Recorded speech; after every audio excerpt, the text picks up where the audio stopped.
当记者问焦恩俊翻拍小李飞刀，谁演李寻欢最合适时，当然还是我最适合，因为怎么说，李寻欢他这个年龄段啊，你说让小鲜肉他是没有办法去演出这种感觉。小李飞刀已成经典，如果翻拍，你必须要超过经典。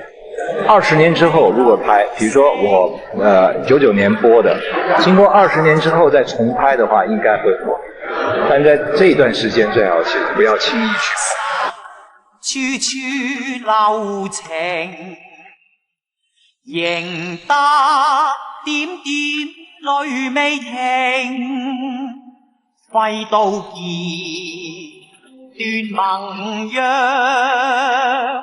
刀鋒最是無情。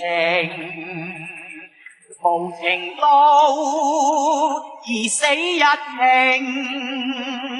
無緣分悲痛莫名，情義是無形，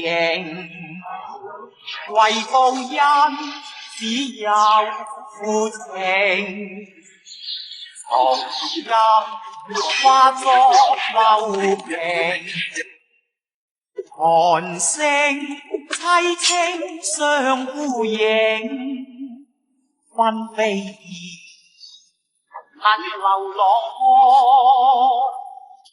演自我是情聖。